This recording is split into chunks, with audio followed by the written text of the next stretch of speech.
Introduce our speaker for today. She is Miss Marquita Harris. She's a dynamic force, a service-disabled Army veteran. She's an entrepreneur and passionate advocate for helping others win in business. Known for her drive, creativity, and heart for community, she founded Think Trillions to guide veterans, women, men, and minorities in building strong, profitable businesses from the ground up. Her journey from military service to successful business owner reflects her resilience, leadership, and unwavering belief in empowering others. Through her hands-on approach, Marquita provides the structure, funding strategies, and confidence her clients need to turn big ideas into sustainable success stories. Whether in the boardroom, at community events, or mentoring the next generation of entrepreneurs, she is committed to leaving a legacy of opportunity and impact. So without further ado, Ms. Marquita, are you there, ma'am? I am. Can you hear me? I can hear you loud and clear, ma'am. Take it away. Awesome. Woo. That was major. Thank you so much, Mr. Donnie, for that wonderful introduction. I am so honored, absolutely honored, to be speaking in front to so many people this morning. I was going to say in front, but in a sense, virtually I am. But first, I do want to thank God for this opportunity, as He is the head of my life. And then secondly, I want to thank Mr. Crump for allowing me the opportunity and affording me the ability to speak towards his people, that have been following him and have been on this call for 18 years. It's absolutely amazing and phenomenal. And if nothing else, it bespokes on longevity. And that's what I want to talk about today. So who is Marquita? I know you guys are like, never heard of her name before. Why does she get to be up here this morning? And I pray that you guys stay on, because it may be a nugget or two that you can take away, if that is the goal for today. So I am originally from the East Coast. I live out here in Texas now and I came out here on a total faith move. So in order to know where I'm going, let's go to where I came from. As I said, I'm originally from the East Coast. I'm from Virginia. And I'm not just from Virginia, I'm from Hampton Roads. I'm from Norfolk, specifically a neighborhood called Berkeley. And I'm super proud of where I'm from, because it has shaped and molded me into the woman that I am today. And when I think back on where we are in entrepreneurism, that's what the majority of us, that's what brings us together. In some shape, form, or fashion, everyone is connected, whether it's entrepreneurism. You guys are with Mr. Crump in terms of being members and associates of his wonderful company, Reign. But also, too, whether you're here for personal reasons, some kind of way, you're connected, or you connected with someone that told you, hey, you should get on this amazing call every Friday. So when I think about connections, it takes me back to how did I end up here? How did I end up on this call? And I can't help but think I've always been a networker. I've always been a connector. And I want to encourage you, no matter what age you are, that everything that happens in life is not circumstantial, it's not coincidental, and it's not happenstance. When you hear the saying, everything happens for a reason, it absolutely does. And although I know that there are things that may have happened also in our lives that we feel as if, why did it happen? But I can assure you that if it wasn't meant for you, in order to grow you, or in order to add to you, it definitely was for someone else that may not have been as strong as you, but you would be able to take whatever it is that has occurred, and you would be able to lead and guide them in such a way that they will be able to come out on the winning side, all because of your strength and all because of your wisdom. I think we can all attest that that is what we receive every Friday for the last 18 years, and I haven't even known him that long. Some of you all have. But he pours into this call based on his circumstances, his situation, and life's experience. So to go back to that, I had to think about my life's experience, and I used to be so upset. I used to be so ashamed because my upbringing was not the way that I wanted it to be. Whose is, right? I know that we get to choose in terms of life. It's a free will choice. But what do you do when life makes the choices for you? So I'll stop talking in riddles, and I'll make it all make sense. When it comes down to being an entrepreneur and a business owner, I would say that I did not choose it, but it actually chose me. And it started when I was in my single digits of age. And I can remember that I had two friends, and everything that I tell you all is factual. One thing about me, I don't embellish, because what's the sense of doing that? You have to remember what you said when you can just tell the truth, right? And so I remember I had two friends that I had a lot of friends when I was younger, but these two in particular, and today they are, one is a lawyer and the other is a judge, and they are twins, identical twins. And I remember that they came over to my house one day, and we, were just kind of fooling around. And of course, when you're younger, you're bored, especially when you live in a sheltered household as I did. Yes, I had a lot of friends, but I wasn't able to do a lot of things. And these two young girls in particular, my mom was fond of. And we wanted to do something. We wanted to get out of the house. So we came up with this idea that we were going to go around and sell things. Well, what do you have as a young girl? And this is in the 80s by now. You don't really have much. So we worked with what we have. That's the theme for today's message, is working with what you have. And I remember I said, we can sell peanut butter cookies. And also, and y'all don't get me for this, I don't know where it came from, but we could sell fried cheese. It just, to me, it was a great thought. It was a great idea. And that is what we did. And we didn't make much that day. But I remember this older, back then, this is when you had the door-to-door salesman. See, I didn't know much about this, but I was implementing things that I was not exposed to yet. And I thank God for what is called foresight. So we went door-to-door. I borrowed my mom's red wagon that she used to pull my siblings around when we used to walk to the library to go get mountains of books, because at that time we didn't have a television.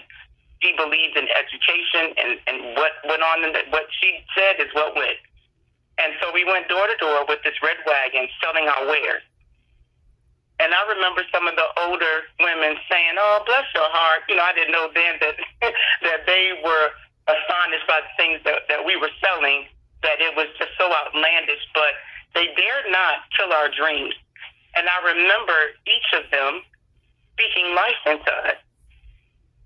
I can't fully remember each and every word, but I remember that they spoke life into us, and they didn't tell us to get away and, what is this, and, that's ridiculous. They didn't do anything like that. And they gave us our little nickel. We didn't know what the much value was, so we were selling things for 5 cents each. We just wanted to do something. Well, fast forward from there, in the same neighborhood that I was in, now comes the thirst for what else can I do to sell? Because now we're going through hardships. My mom was dealing with a divorce at the time, and it was taking a major toll on her. And I'm the oldest of 5 siblings that I knew of at the time. That's another story for another day.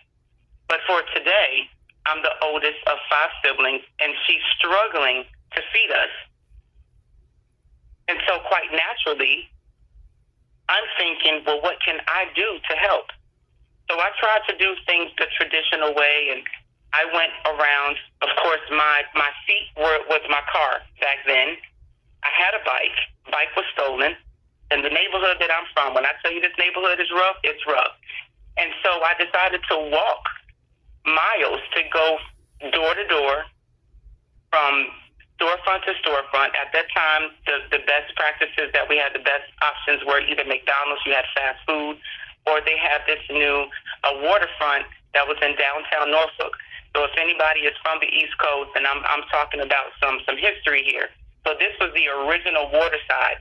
So I walked the bridge, and we had what was called a catwalk that would allow us to walk over and, not have to worry about being hit by any cars. And I walked over this bridge determined that somebody was going to hire me. I just knew that I had the charisma, I had the personality, I just knew that somebody was going to hire me. But it didn't. And this was the beginning of the doors being closed in my face that also sparked determination. It lit a fire on the inside that let me know that's okay. You don't have to hire me, but I know somebody will. Or you don't have to accept me, but I'm going to accept myself, and I'm going to keep on going no matter what. But even though that it discouraged me to a point, I still was determined, how am I supposed to help my mother?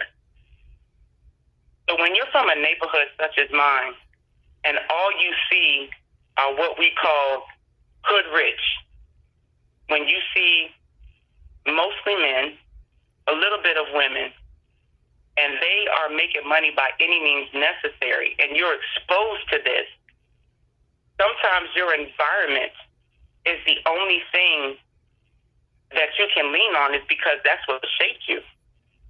So if wherever I'm going, I'm seeing the hustle and bustle of the, let me be politically correct, of the street pharmacists, also known as drug dealers, corner hustlers, they were the ones they were the epitome of what young girls looked up to, and what seemed to be the answer to a quick answer, I should say, or solution to a ever-pending problem.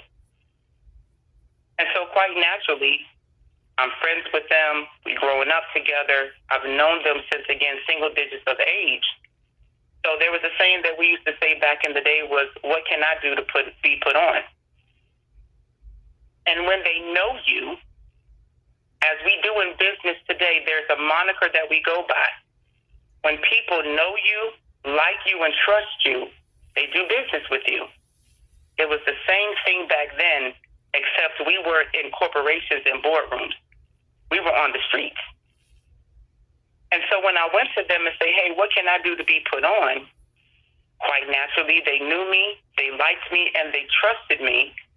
They knew I wasn't coming with no funny business. I wasn't an outsider. I could be trusted.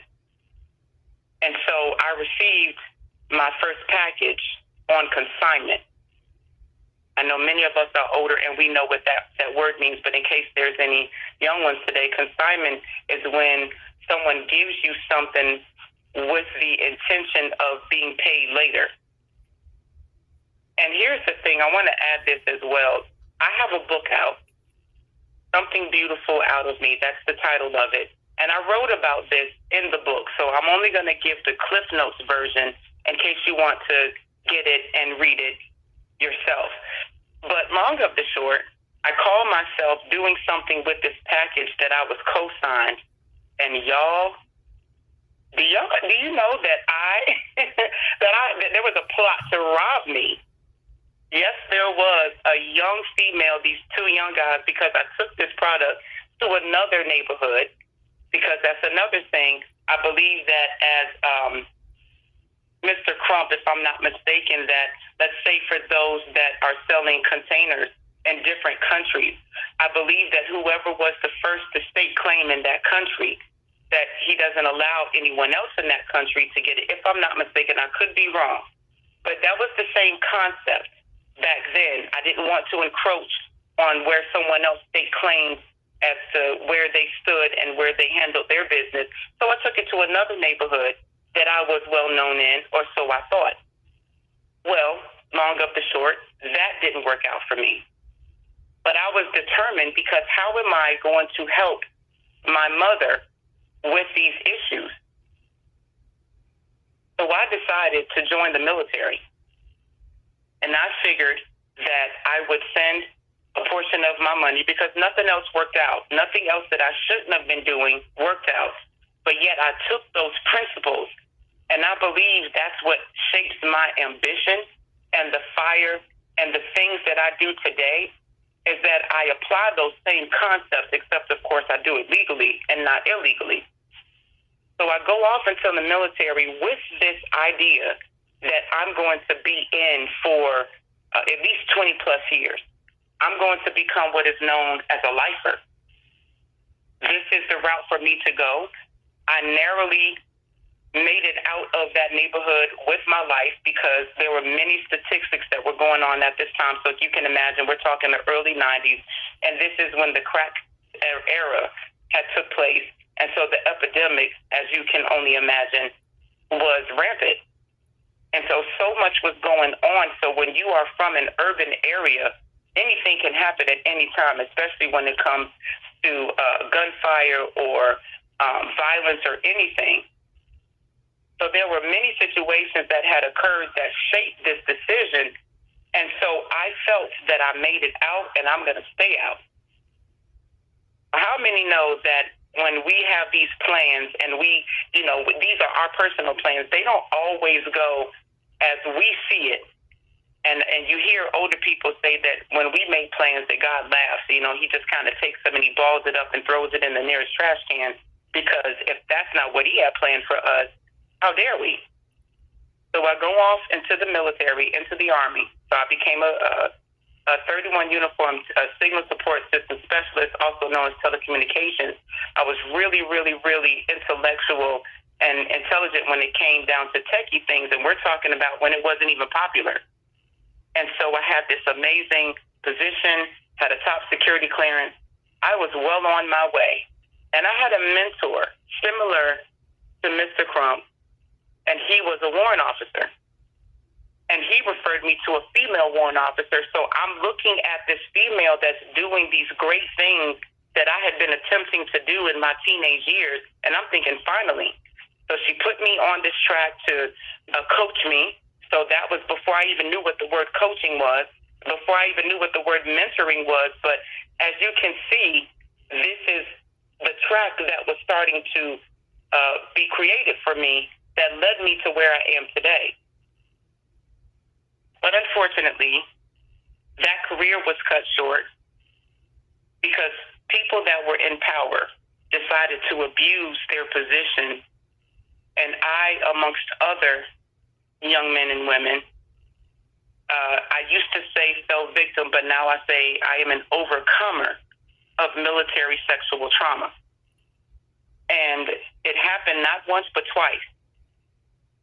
So you can only imagine a young female having something, a part of my life and a part of my body taken from me, not violently to a degree, but they use words as power, because when you're in basic training, they break you down mentally in terms of the order of rank and what would happen if you don't follow rank, or if you don't follow instructions, if you don't follow orders. And so, not to make the call heavy, but it resulted it became PTSD, post-traumatic stress disorder. We didn't have a title for it back then. It was being glossed over with so many veterans that were coming home from wars, and they were fighting invisible scars that people didn't see.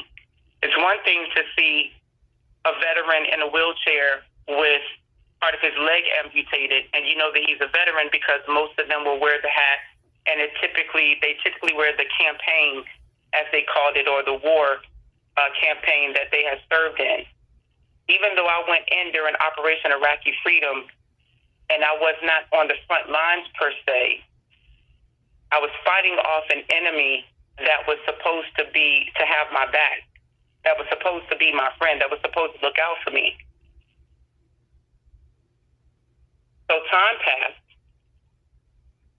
When I saw that I wasn't getting justice for what I knew was not right, I got out. That 20-year plan and dream, at that time, went all the way down. It was washed down the drain. And I said, what am I supposed to do now? And unfortunately, but fortunately, it sent me back to the neighborhood that I had barely made it from.